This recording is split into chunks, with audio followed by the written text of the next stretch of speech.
the 10K. Now I want to go back. So this is the end of it. Then now I want to go back to payroll protection program. And by now, a lot of you already know how to calculate payroll, monthly payroll cost, okay? And the one thing I want you to know that the payroll protection program, SBDC, decided to give that to the bank, to the people who had certified with the SBA to be a lender, and they have the right to underwrite this loan. A lot of banks are very slow about it because they are worried about getting on the bank wagon, and later on SBA goes, wow, this person doesn't qualify, you take over that loan. So the bank is worried, and for this PPP loan is only 1% interest rate. Who is going to make money on 1%? The bank don't want it. So the bank wants SBA to take it, but in order SBA to take it, the bank is really working on to understand what SBA wants, so they can put all the regulation in place. So when you apply, and you are not going to have any loopholes, and whatever you apply, the bank says okay, that means SBA will say okay. Because if bank says okay, SBA says no, what does that mean? The bank already promised you money, they're gonna come out of their own pocket. They normally loan their money for what? 8-7%. Now you want them to charge you for 1%? Not a good deal. So bank is concerned. Of course, SBA didn't really make bank do nothing. SBA pays the bank 5% on the commission. So whatever they do, they make that money. So that's really a good income for bank as well. So the bank is motivated to help you, at the same time obligated to do it right. So that's the bank position right now, and you have to go through the bank. There is no choice. Some of the on internet, some people start seeing the SBA lenders, they're private organization, they're private companies, and just helping you to get the loan. And if they are certified lender with SBA, of course you can work with them, but just make sure that they are certified with SBA. Otherwise, they might be fishing your information for no good reasons. Okay. Now, the maximum forgivable loan amount, that we always ask that question, how much do I get so I don't pay it back at all? And I want to show you a Excel that I was working on. Let me just quickly go through the some concept. Payroll cost, I'll explain that to you. You don't need to look at the slides.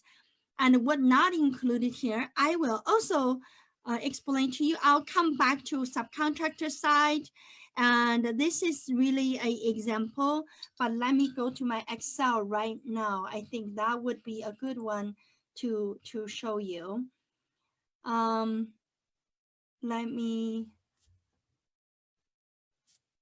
go back to stop sharing right now so I can get a fresh start with my screen. All right. I will share my screen number 2. All right. So now you are looking at something I created. This is how I calculated it. And I will give you a little better look right here. Hold on. And you can take a picture of this screen this way. Okay. And so what I had here is, this is how you calculate it. So number 1, your total gross payroll. Okay. And remember, some of you, I talk about those ones you don't run payroll, that you use your income, right? But let's say you do run payroll.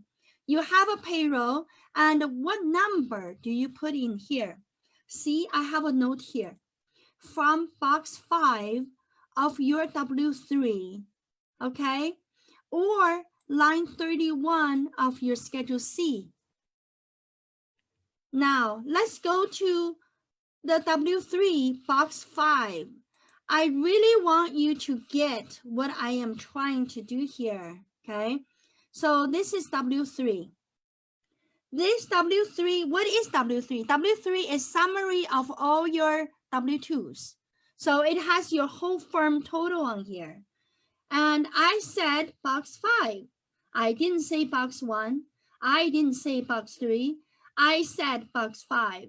The reason I say box 5 because the box 1 is not accurate. And the box 3 sometimes not accurate either. Box 5 is the gross payroll you're paying. Okay, I can spend one more day to explain to you why, but let's just remember this. It is box 5.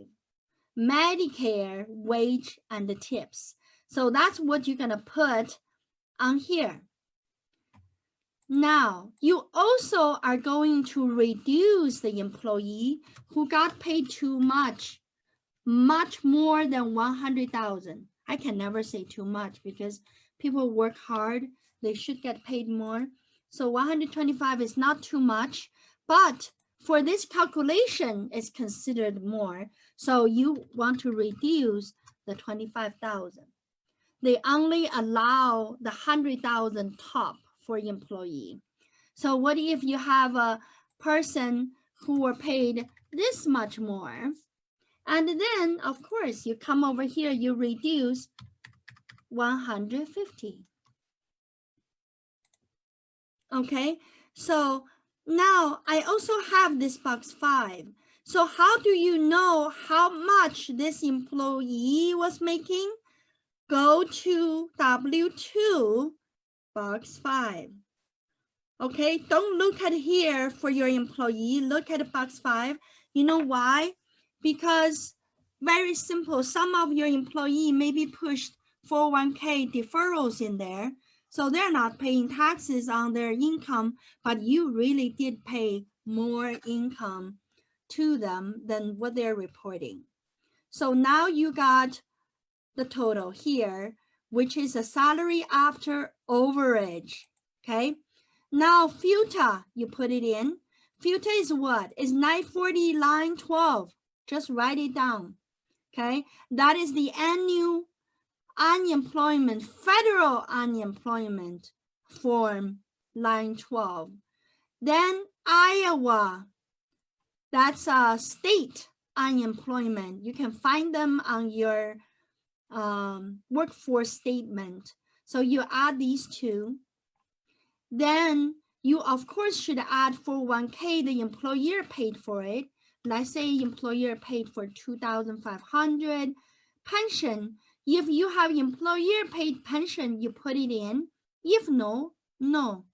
Medical, dental, if employer pays 80% and your spending is 100,000, then you put 80,000 in here. It's only for the employer portion. So now you got your total payroll expense. 12 months, you divide that. So each month you have 93,000 expenses. Then 2.5 times of that is the maximum you can get for free.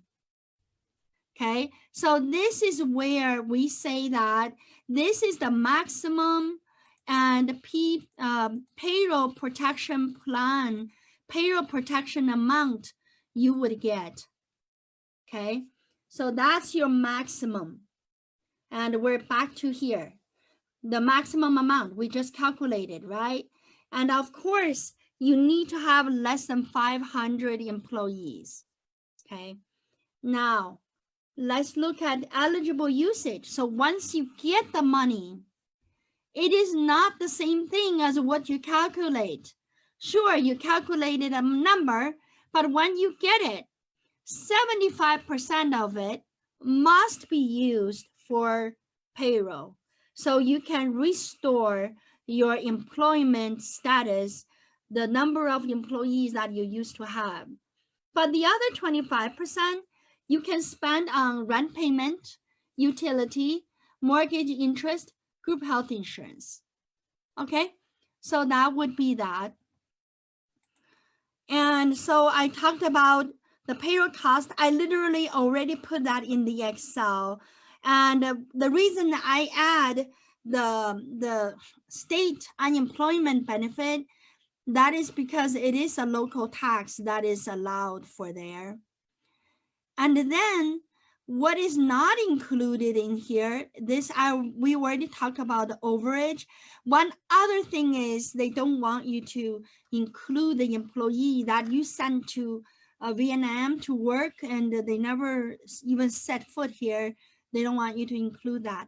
But I want to look at here with you about subcontractors.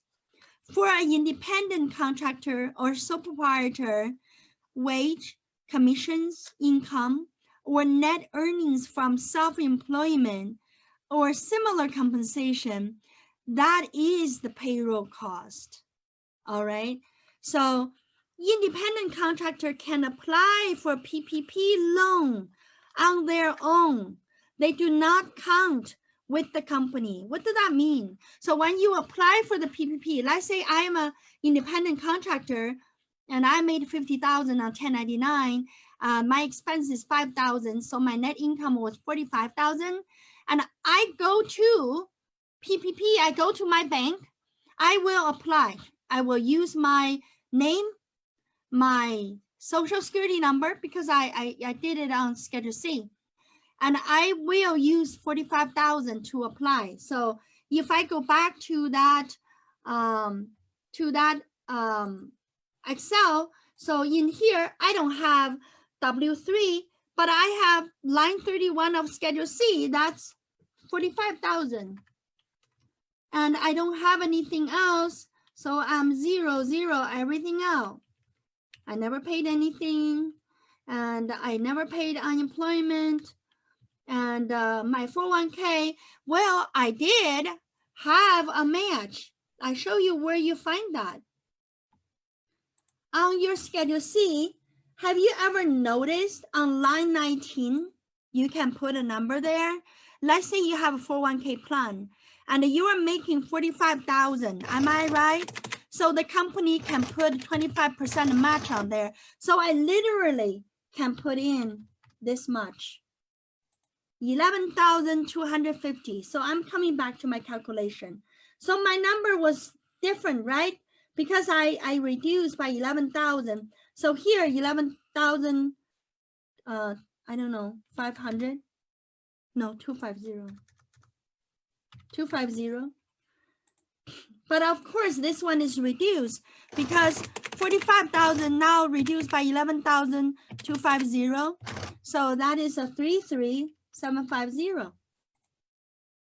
All right. So now, and I don't have my medical insurance. Oh yeah, I pay my own medical insurance, and that's you know, $600 a month times 12, and I pay it all. So I put that in.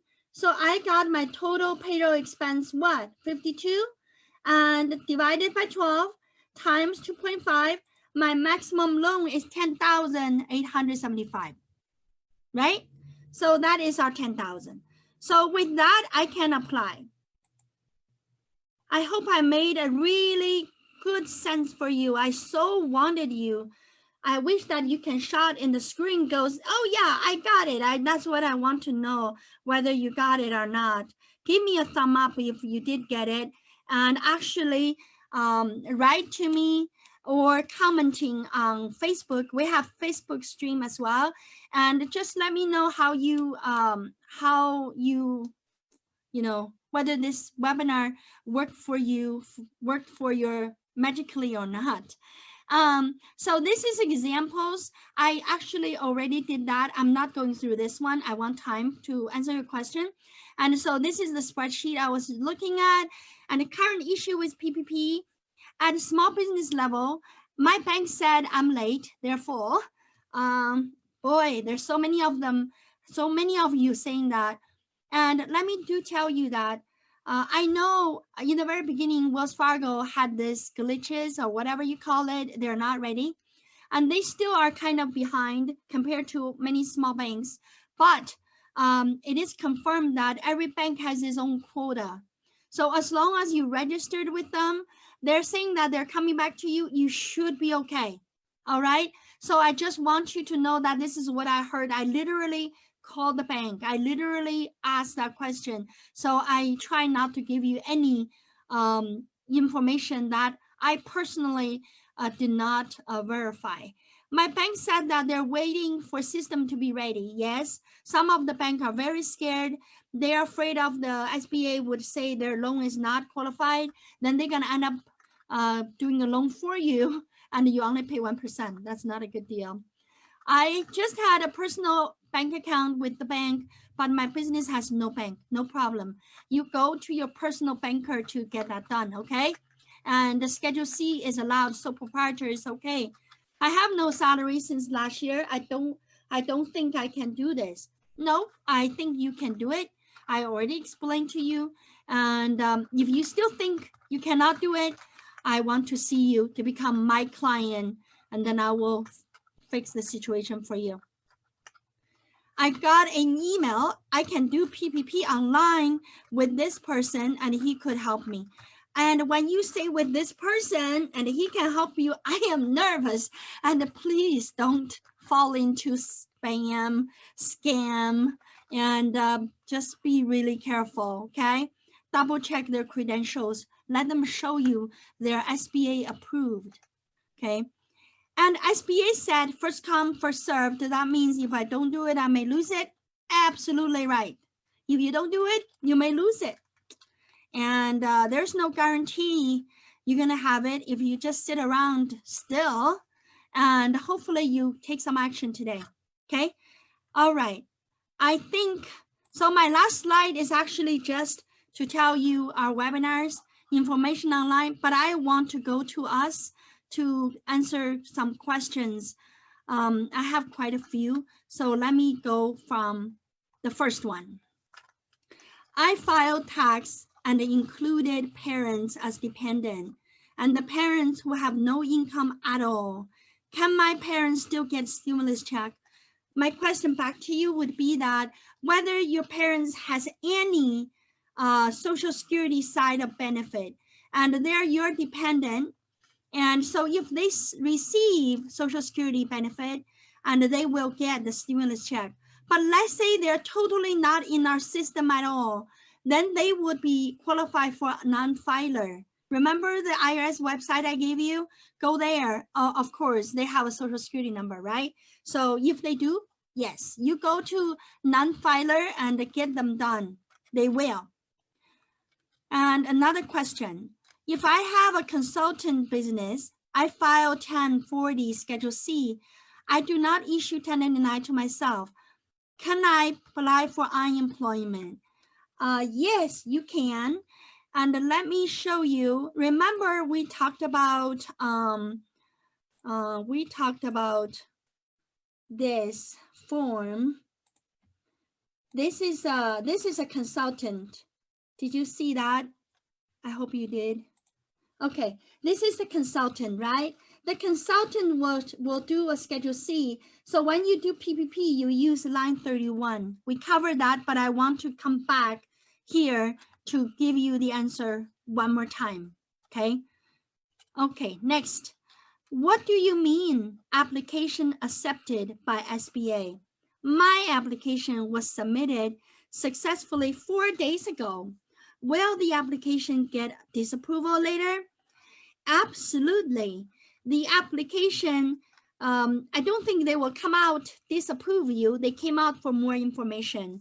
So application successfully accepted means that they give you an email saying that we got your application and we're processing your application. You'll be getting the payment.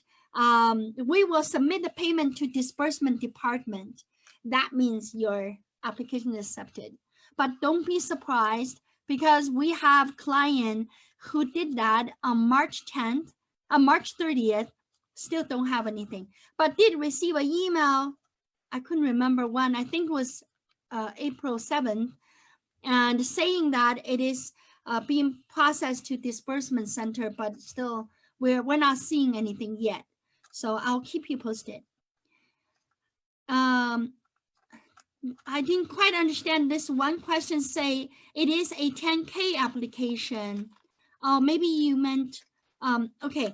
The 10K application is the part of the economic injury disaster loan. It is part of it. and you apply for that loan, so you got the 10K, but it's not because you got the 10K so you have the loan. So basically you have to apply the loan, which is the same application you are doing I was showing you. So that's basically a one stone kill two birds. You got your 10K, you got your application in, okay? But they don't give you the 10K unless they got your application approved. So it says, hi, thank you for helping out. I have registered LLC, but I don't have any employees. My income is the profit from the business on 1040C. I applied through my bank, but how they are asking for employee verification form, I don't have any. Please advise. Should I apply directly with SBA site? And should I use sole proprietorship or less than 500 employees? I literally know what you're asking. Let me tell you. It's okay. You are going to use your 1040 Schedule C as your payroll proof. Okay. Right here, you still have that screen on, profit and loss and business. And when the bank asks you for employee proof, and you will put in employee 0, but you will give them this number and this document as your employee proof. All right. But of course, it has to be 2019. All right, because PPP is writing on 2019, so you cannot use Schedule C in 2018. It needs to be current. And even if you didn't file, because filing day is on July 15, but you still need to get your taxes finalized. And you should also do your 10K, go on to SBA website to apply for that loan. And these two are not the same. You need to do both, okay? One you work with bank, the other one you work with SBA website. Make sense? All right. And my company paid a small amount ranging from 100 to 500 to some of the temp workers each in 2019. Can we claim them as contractor to help get some loans from the state and the federal? The answer is no. Subcontractor is literally your expense, just almost like your cost of goods sold, like your professional fee, like your stationaries. They are not in any way becoming your employee or basis to calculate how much you should get from the government. These people, these temporary workers, they need to go on to the government to get unemployment benefit, to even apply for 10K, to even apply for PPP. But if they're only getting $100 and $500 a year, there is really no benefit. It's too small, too insignificant to go through these hoops unless they want to sharpen up their understanding of the system. But otherwise, no, there is no loan. There's no forgivable loans that you can do. But of course, you can always apply for SBA loan to help with the operation. I am 4 minutes over, and I'm going to answer 2 more questions quickly going through. And if I am self-employed, can I apply for unemployment for myself and apply for PPP loan for my company as well at the same time? The answer, my answer to you is yes. Because remember, the PPP is to pay salaries to the one you are calculating starting from July all the way to December. So I guess you should not be on unemployment once you got your PPP. That would defeat the purposes. But to apply them at the same time, to get your unemployment benefit going right now while you are applying for PPP, I think that's the only way you can survive. So I say yes. Do you have videos of your seminar I can review since I missed some of the great seminars? Thank you for your question. Let me show you where to go. And you go onto our website, communitycpa.com. And right here is our webinar information. This is see previous webinars. So it is all loaded here that you can load. And we do require people to put in their email address and everything before they retrieve our videos, because we just want to make sure that it's not some computer virus is trying to retrieve the videos. And here you also can see all the upcoming seminars, and you can come in here to select and register, okay? As a single owner of an LLC, how do I show evidence of income for 2020 when I have not filed my 2019 tax yet? Great question. And a single owner LLC, you are filing 1040 Schedule C. And in order you to do the PPP application, you have to. So I would say you hurry up. And if your accountant dragging on their feet because they couldn't work while the virus is taking over the world, and you can come to Community CPA, and we welcome new clients.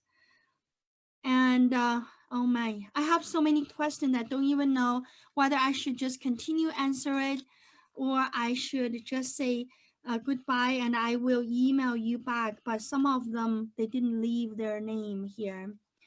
During 2019, I got income, so filed Schedule C, but not submitting it. In that case, can I apply for UI? And UI do ask you for the proof. And my answer to that, a simple answer is yes. And I don't think the workforce was asking for proof of you already filed your tax return because the filing date is July 15. So I believe that a draft form to show your income would be good enough. So I would encourage you to try. Have you sent the seminar info to all IES attendees who will need to listen and learn this federal state aid? I will take the advice. Thank you though for folks, and you really do care, and we want to spread the news to everybody. I have a business account at Bank of America. Can you help me file PPP? The answer is yes. And I want you to know that you should get hold of the bank people to help you because they get paid by SBA to do that. And whenever you come out to a company, say CPA firms or consultant, then obviously there is fee involved, but we are so reasonable and we understand our client. So you can always work with us and we absolutely would help you. Does the 2019 taxes has to be filed to apply for PPP for single owner LLC? My answer to that is no, because the due date is now July 15. But what if that particular bank has a different underwriting procedures and they are worried about you not getting approved, so they don't get their money, so they might say that you have to. So it really depends on the bank. And I would leave that answer yes or no, but to get it done professionally would always help the bank to feel that it is reliable. All right, so I think we should conclude today, don't we? And thank you so much for coming with me. And I am here again on Tuesday. And right now it is scheduled for the topic on Tuesday. You can see it is why IT is important for small business during COVID-19. So I plan to talk about how you as a small business to take advantage of IT and give you some ideas of what I think the business is gonna be after COVID-19. Trust me, no, nothing gonna be the same. Nothing going to be the same. People will get used to how we are right now. Do you realize that I used to review my taxes with my client face to face. They come to my beautiful office and we talk, right? And this year I did quite many by Zoom conference. You know what my clients say to me? They're saying that, oh, wow, we like this better because we can see the tax return cell by cell, column by column. When we are with you, we sometimes can't even do it in that great detail. So there you go. You see, people start looking at different ways to work with professional. People are looking at different ways to eat in the restaurant, to shop in the grocery store, to get their nails done. And so there's a lot of things becoming different. IT will come to play. So we want to talk about that, dialogue, the ideas we hear from our client. Remember, we have over 9,000 clients. If we have nothing good going on here, we are a good collection of information hub for small, teeny businesses like us. We're really small. And sometimes if we don't take care of you, you don't take care of me, then we are not here. So thank you for your support. Okay, I really appreciate you as my client. And I appreciate you thinking of becoming my client and come to Community CPA and join the big family. I'll see you again. Bye-bye.